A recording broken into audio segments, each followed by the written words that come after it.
The Evermore podcast is now sponsored by WFST Total Compliance. WFST provides fire safety requirements UK-wide to prepare you and your employees should the worst happen. Do what you do best and visit wfst.co.uk today. Enjoy the episode.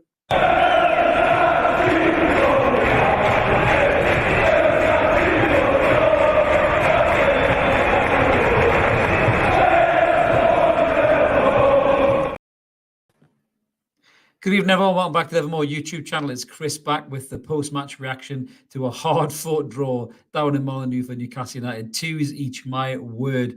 I am so tired of watching that game. I've even picked the wrong intro video, as you can possibly tell there. Mark's got so many lined up. He needs to do a bit of housekeeping in the background. But good God, that was a tiring game, especially after the lads played midweek against Dortmund and put a lot of effort into that game as well.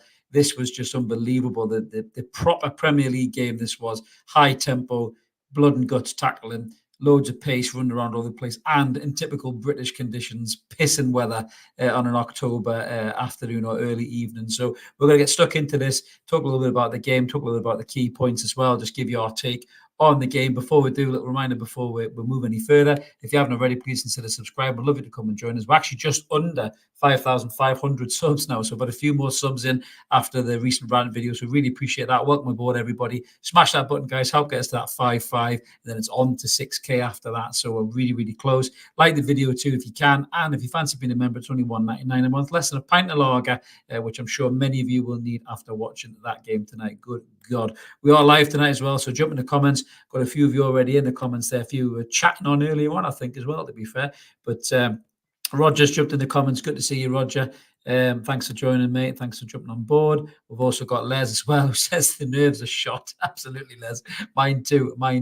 So let's get stuck in then. So how did we line up? Basically, there was a simple answer to this question. If you were fit, you were probably going to play, in all fairness, as is the bad injury record that the lads have racked up recently. This is how we lined up. I think pretty much everybody called this, to be fair. It wasn't any kind of magic predictions to say this was going to be the lineup. So, pretty much the same side. That started against Dortmund, with the exception of Alexander Isak, who was missing completely. The bench was a bit concerning, to be honest with you. The bench could have been a Steve Bruce bench, sadly. Two keepers and Matt Ritchie on there and some full-backs. Great to see Joe Willock back, and Emil Kraft as well. Actually, he's been out for ages as well. So yeah, we were just hoping no more injuries tonight. And to be fair, thank God, we didn't really. But it was a really good game for the neutral, I think, just totally end-to-end. Absolutely brilliant game, back and forth in terms of high-tempo Premier League games. We looked knackered tonight. We looked absolutely knackered even from the get-go. I think there was a few wayward passes going around. I think we lost the ball a lot. The conditions didn't help, in all fairness. I agree with you in the comments there, mate. Nakia, that Trips was really bad. That's probably the worst I think I've seen Trippier play for Newcastle in that game, but he's just knackered. I think he's just burnt out. Dan Burn looked shot to shit as well at left back, but we did manage to go in front. Really strange goal as well, actually. The Wolves keeper, Sarr, who's actually quite a decent keeper in all fairness, made a total howler, and then his player clattered into Longstaff, I think it was, who clattered into the keeper, or one or two. Drops to Callum Wilson. Callum Wilson takes a shot. Great clearance off the line by, I think it was Lamina, comes back to Callum Wilson. Lovely bit of creative centre-forward play, innovative play. Just a little nod header up and then kind of a almost overhead kick off of the side of his shin, I think, really in the bottom corner. And that took Callum ahead of Andy Cole, not Andrew Cole, I'm not having that bollocks in the commentary. Andy Cole took him ahead of him as a Premier League goal scorer for Newcastle. And there's only two players ahead of him now, and that's Peter Beardsley on 48 goals. And the great Alan Shearer on 148 Premier League goals. So that's amazing for Callum Wilson. Obviously, he was about to get better soon enough. But the game kicked on, obviously, from that. I don't really felt we're dominated. I mean, I think in the first half, we played quite well in terms of using the ball well. There was times where we slowed it down. There was times where we sped it up. But I've got to give massive credit to Gary O'Neill and to Wolves. I mean, I said in the preview this wasn't going to be a pushover, but you know what? Wolves are a really decent side. I don't think they deserve to be talked about in relegation fodder or anything like that. Gary O'Neill is a really decent manager as well. And he's got them playing almost in a strange kind of a way, similar to Eddie Howe in terms of that press, that intensity, the way they move the ball. They've got a bit of pace on their side as well, and we saw that as the game went on as well. But we obviously got the goal in front there as well, and then unfortunately Wolves come back into the game. It's a It's a cross corner that comes over from, I think it was from Neto, who was brilliant. I thought, I mean, what a player he is, by the way, popping up in positions left, right, and centre. And I think he was torturing Burn in the first half. Such a good footballer. No surprise he's linked to a lot of people.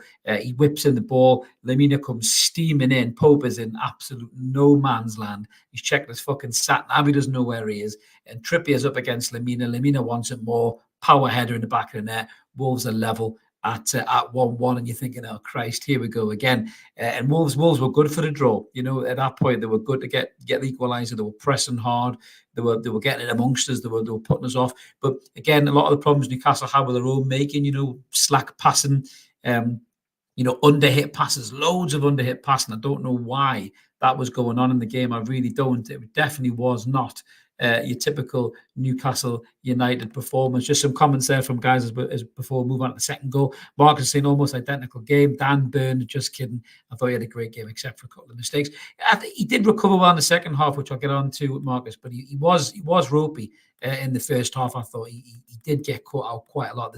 There's some bashing for Pope in a minute in the comments there as well, but we'll get onto that for their equaliser. So as the game goes on, we started kind of slowly come back into the game, started to press a little bit towards the end of the first half, and then the ball goes into the box, and this is it depends on how you see this one. Let us know in the comments how you see this one as well. I'll try to keep up with them. But me and Mark had a difference of opinion on this one completely. So the ball breaks in the box, and I think it's is it He Wang Chan? Is it He Wang Chan, the striker who scored the equaliser in the end? I'll try and get the right pronunciation, not to do the guy any disservice.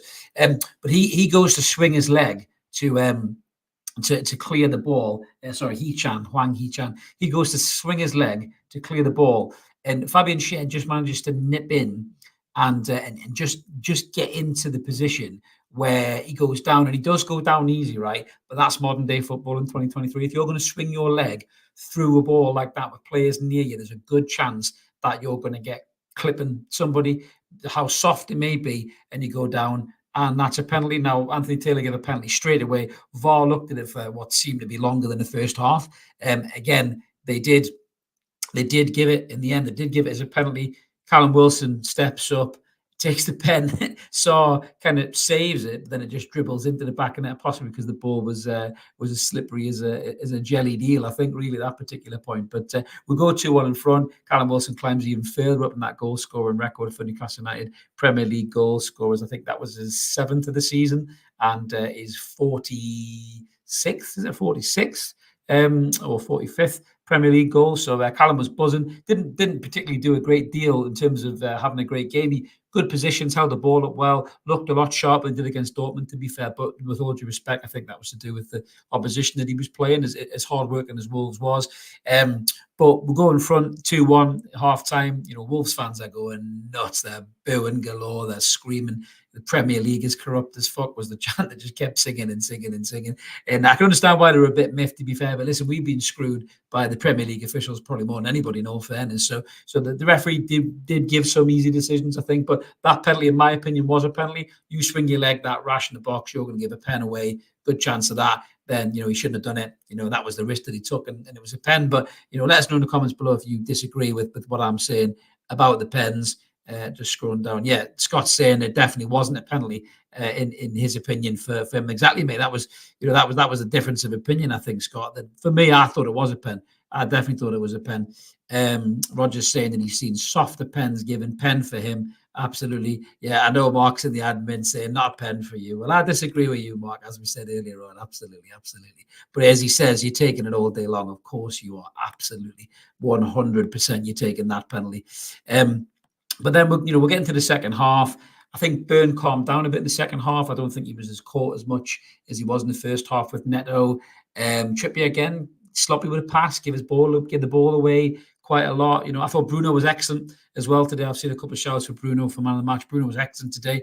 I think, the way he used the ball, the tackles he put in as well, I thought he was fantastic. But the equaliser comes for Wolves, and Nick Pope has this weird thing that he's doing right now where he's punching a ball instead of catching it. I don't know why he's doing it. I really don't know why he's doing it. Marco's gone right and then said Pope cost us the win. Pure and simple. How must be foaming. And I don't think that's too harsh, Marco, because, the ball comes in to Pope in a populated penalty box. Yes, it's wet and everyone else as well, but he's relatively unchallenged. He's got plenty of time to pull that ball down, get into his midriff, and just lie on the deck and hold that ball and just calm everything down, take the zip out of the game, take the pace out of the Wolves' attack. And he doesn't. He decides to punch it.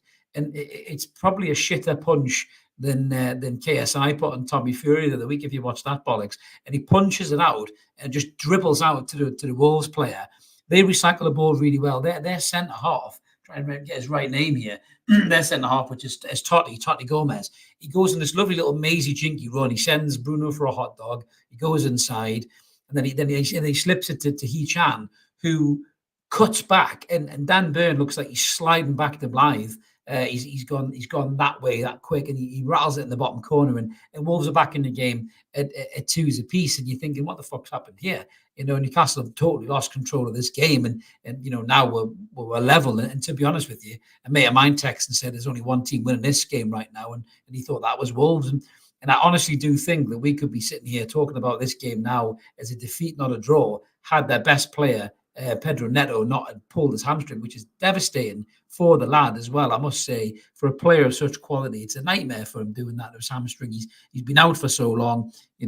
For us in the game, it was good, to be fair. But, I'm sorry, I feel really bad for the lad, and I don't mind saying that.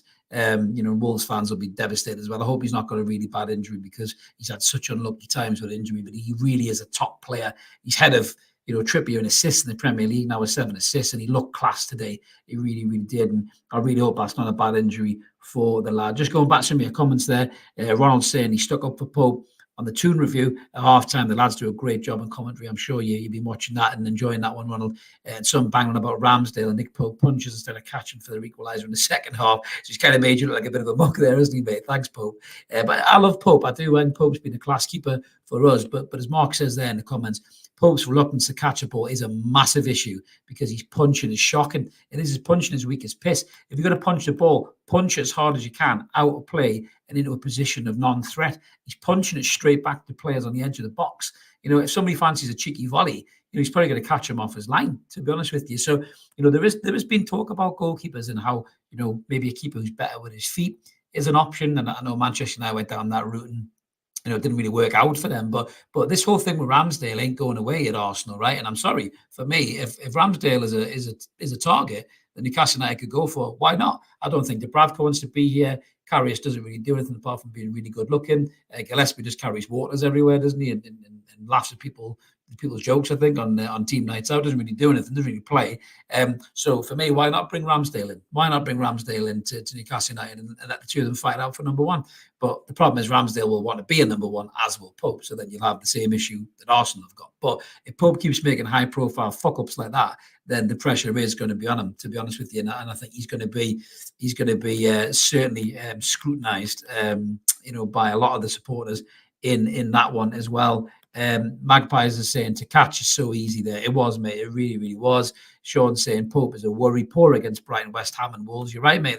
There's 3 games there that we've lost where he's been poor and he's made high-profile mistakes. That's the life of a referee, unfortunately. But a goalkeeper. Been a long week for me. A goalkeeper, you're always going to get those focuses on you, I think, when when you play like that, you made those fuck ups. But he really needs to get that shit sorted and quick. I don't know if it's something to do with his thumb. One of my mates said that as a conspiracy theory, potentially, that when he buggered his thumb, is he not able to do this anymore? Is the thumb dodgy? I don't know which thumb it was. I can't remember. I'm just flicking both thumbs there. But you can't keep punching like that and putting us under pressure. You just cannot do it. I did see a comment earlier up. I'm struggling to keep up. And I do think we missed Botman as well. Whoever smashed that comment in, guys, apologies, I haven't pulled that up. But we are missing Botman. There is good news that Botman may be back for the coming games against Manchester United, against Dortmund and against Arsenal. And these are massive games for Newcastle United in a week where you don't want any injuries, really. And we've got fucking tons of injuries. So it's a real concern. We need Botman back. I think we need Louis Miley back here to fatten out the depth of the midfield.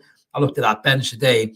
I actually think, as Roger says there, he doesn't understand the J7 badness. I haven't seen any J7 badness, Roger. I'm trying to keep up, but I thought J7 was way better today. I thought he looked intense again. I thought he was pressing well. He won the ball back in good key positions as well. He's trying to get that fitness back because he's been out for so long. A great thing as well for Newcastle United was seeing Joe Willock once again marauding down that left wing. That zipness and that speed is going to come, but there was a couple of little Joe Willock-esque moments that really made me smile, and we need him back so much. We really, really do. So hopefully Joe Willock can stay fit and get sharp as quick as he possibly can. And that's what we need as a player, but we definitely could do with someone like Louis Miley back. I don't want to see Matt Ritchie anywhere near a Newcastle squad. He's about 39-year-old. I'm sorry. I know people love Matt Ritchie because of his character and that, but he shouldn't be anywhere near a Premier League fixture, especially one like that. He's got no legs for that. If you brought Matt Ritchie in that game, he would have lasted 5 minutes. He would have been blowing, or he would have got a red card, possibly for a shit tackle. Matty's in the comments saying, who's the future keeper to buy in the next 2 years or so? I like the Burnley keeper. Is it the England under-21 keeper? Is it Trafford? He's a good keeper. He looks a really good keeper, so he could be one to keep an eye on potentially for Newcastle. But Ramsdale's still quite young. I think, isn't he? Ramsdale's not too old. So we've got a comment there as well from it's a desabotage. I agree. Pope should catch the ball. But if he tries to catch a wet ball and drops it, they score. We'd be saying he should have punched it away. Defence still had several chances to stop the cross. I don't disagree with that, Sabotage. I think they did have a chance to stop the cross. I think Trippier was poor tonight. I think Byrne was poor. I think Lascelles did all right, but I think my man of the match for me is Fabian Schär. Just as you guys are all smashing in the Fabian Schär love there as well. Roger says he was absolutely class. Magpie says that Schär was class. Some of you are saying Bruno, but George saying he didn't rate Bruno at all tonight. I thought Bruno was all right, George. I don't think he was too bad, but Schär was fantastic tonight. Last-ditch tackles that he was putting in. Wandering up the field with the ball, spraying passes around. Didn't spray as many around tonight, I think, because of the speed of the ball hitting the deck and just zipping away, even if you got Gordon and Miggy to chase it. Miggy did all right tonight. He grafted quite hard. There was that one bit when he was fighting Toure for the ball. That was great to see the determination in Miggy there. But again, there's nobody come off the bench when he's knackered. These lads are going to be burnt. I mean, we've got to play Manchester United. What is it, Tuesday night? We've got to play Manchester United in the Carabao Cup at Old Trafford. Most of those players are probably going to play again. They're going to be absolutely fucked by the time that game comes. And especially players who play with that pace and intensity, like Miggy and Gordon and Willock. Especially Willock. You can't put him under too much of a rigorous program. I would personally like to see against Manchester United, in my opinion, I'd like to see Tino Livramento and Lewis Hall start that game in the full back positions. They're going to have to do it eventually if they're going to be the future of our full back positions. I think Bird needs a rest. He looks shot to pieces. Trippier's passing is way off. Looked way off on Wednesday as well. I think he's fatigued. So for me, I would start Livramento and Hall against Manchester United 100%. Fabian Schär is probably going to have to play alongside Jamal Lascelles at the back because there isn't really anybody else unless Botman is fit, and maybe he plays Schär and Botman, or maybe he plays Lascelles and Botman. I don't know, but I'd definitely start those two on the fullback position. Just as Sean was saying, their trip was all over the place.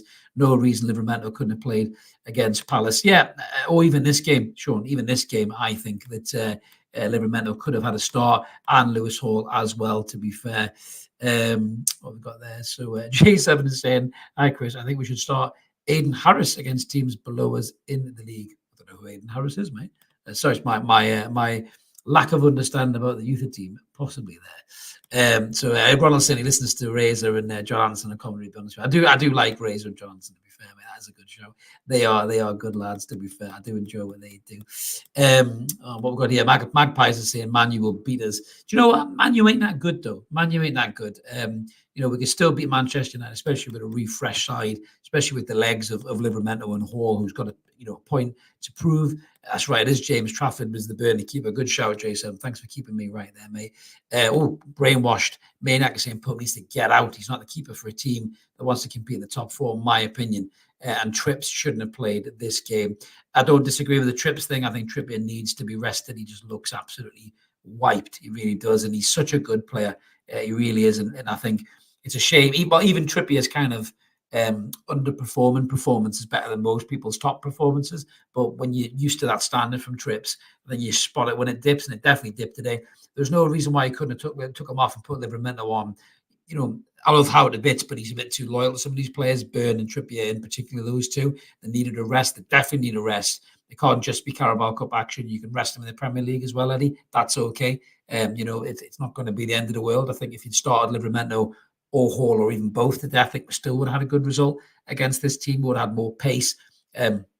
To deal with the likes of Neto at the back and stuff like that as well, and Hee-chan. So, maybe Eddie's dropped a bit of a clanger on that one. I know we get a bit of abuse for saying that when we say it, but, for that one, for me, I think we missed a trick there, really. And I agree with Scott. Gordon looks knackered, and Gordon's probably our most potent attacking threat at the minute, mate. And it was good to see Callum get a couple of goals. It really was, to be fair. With Isak missing for as long as he could be missing for. I think we need Callum to be fit and firing. Brian saying bring on some fresh faces. Absolutely. And Marcus says Hall needs to start against Manchester United. I really do agree with that. I think that we need to make sure we freshen things up with these games coming. Listen, if we start Hall and Livramento against Manchester United and we'll have a decent game and we'll go out. It is what it is. We probably can't fight on all these fronts with the size of the squad that we have. Come January, we 100% need to invest, not just in a number 6, which we should have done in the summer anyway, because we need cover for Tonali. We also need another striker, because if Isak and Wilson are going to continue to get these little knocks, we're going to put ourselves under massive pressure for getting goals, because Wilson may have scored 2 tonight, but Wilson's like, he could break down any minute. And Isak seems to be picking up these little niggles here and there, and that's a real concern. So for me, we need a third striker. Now, whether that third striker be a young striker who understands the squad rotation, or whether it is an older striker who's coming maybe towards the end of the career but can still do a job for you in a Carabao Cup game, we need to do something in the January window, in my opinion. So, let us know in the comments below what you guys think about that. Speaking of Toon Review, there is Billy from Toon Review. Good to see you, Billy, in the comments. He'll slot Dummett in on Wednesday, in his opinion. I can see that, Billy. I can see Dummett coming in. And Dummett never lets you down, mate, does he? He's like a steady 6.5 out of 10, isn't he, really, most games that he plays. The only thing that worries me a little bit about Dummett is the fatigue that can kick in. He was class against Manchester City, but he hasn't played for so long. Every single time he goes out and he just gives everything to Dummett. I love him a bit. He fucking leaves it all out on the pitch. His testings are on the bloody grass. That's how much he gives it. But, it does take a toll on the lad, and we'll just have to see how that goes. But yeah, I can easily see Dummett coming in, Billy. That is a good shout, mate. Absolutely. Marco is saying that the Pope needs to be dropped. He won't play against Manchester United, Marco. I don't think he will. I think Dubravka will start that game personally. I don't think that Pope will start that game at all, but he'd probably be back in, for Dortmund, mate, quite easily, in all fairness. Another comment there from David Stallard. That's a new name, David. Smash subscribe if I haven't seen you already, buddy. If you get Ruben, you will get into the top 4. Absolutely, David. It might be a Wolves fan, mate. Thanks for joining in, mate. Great point for you guys. Excellent side. I really hope you keep climbing the Premier League. Great manager, some good players, and I hope Neto isn't injured, mate, too badly, because he's an unbelievable player.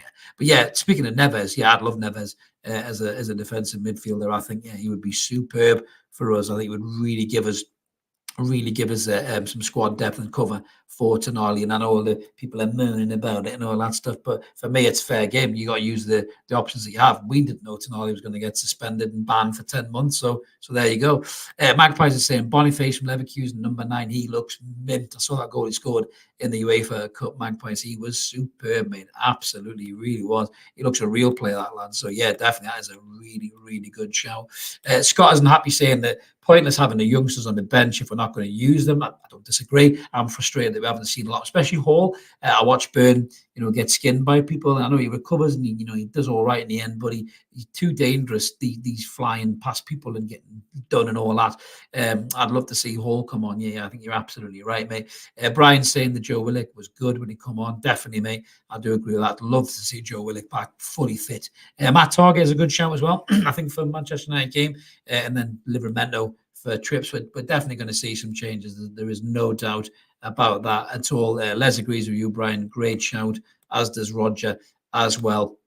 Matty Target isn't a bad shout, absolutely, guys. But yeah, it's one of them games, I think, that I think a draw, we probably would have took a draw at the start of the game, I think, really, just given the patched up nature of the squad, the lack of depth, the lack of game changers, really, I suppose, in the lineup. And you know what? I think a lot of us probably would have took Wolves for granted, in all fairness. They would have thought it was probably an easy game, but they've shown you over the last few weeks, I think, they've beaten Manchester City, drawn with Everton, beating Bournemouth as they've done, and they've played really good stuff. I mean, they got screwed, against Manchester United in the earlier on in the season. I like their manager. I like their players. They work hard for each other.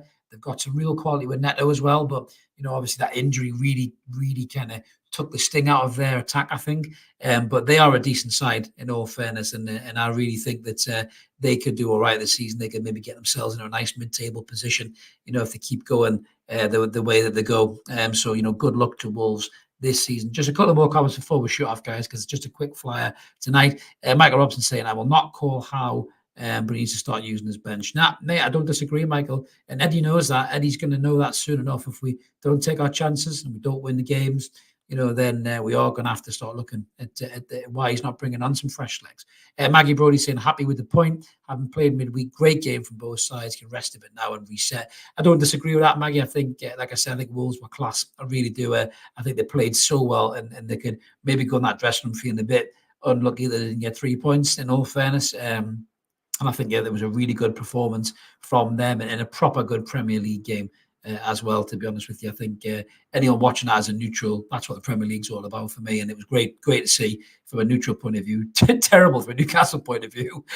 I'm sure for a Wolves one as well, to be fair. But yeah, it was a decent performance. So one last comment there from Marcus saying, watching Eddie post game, he looks like wet mad dog. I have a strange feeling the lads will turn up against Man United. I really do. I think I think they have to, Marcus. I think they want to progress in that cup. They've put, arguably the favourites out in Manchester City. If we can put Manchester United out as well, that's two huge sides that on paper everybody would have picked to probably win that competition at the start of the year. And if we put both the Manchester clubs out, let's see who we get in the next tie, hopefully more favourable one. There's a good chance at a trophy there, for the lads. So I'm sure they will turn up as best as they can. But the squad is depleted, as we know, guys, and we don't need any more injuries really. So let's hope we get through that game unscathed. But that's me done for this evening, guys. Thank you so much to everybody who's tuned in. We always appreciate it. It's really good. It helps these kind of post-match reviews flow. As I mentioned at the start, if you are new and you just checked us out for the first time, smash that subscribe button. Come and join us. We're nearly at 5.5. You can help get us to the 5,500 mark. We really appreciate that. Like the video too. Help the channel grow. If you want to be a member, smash that button as well. It's only $1.99 a month, so less than a pint, a lager. We'll be back with more Newcastle United content soon. We've got transfer rumours to circulate. Me and Mark are back with what's going on Monday night because I'm not away this week. So we will be back at 10 p.m. for what's going on. So make sure you come and join us live there. And we'll probably have the odd rant or two slipping into the schedule as well this week. So make sure you check everything out there, guys. But have a crack Saturday, whatever you're doing, everybody. And we'll see you later. Cheers now.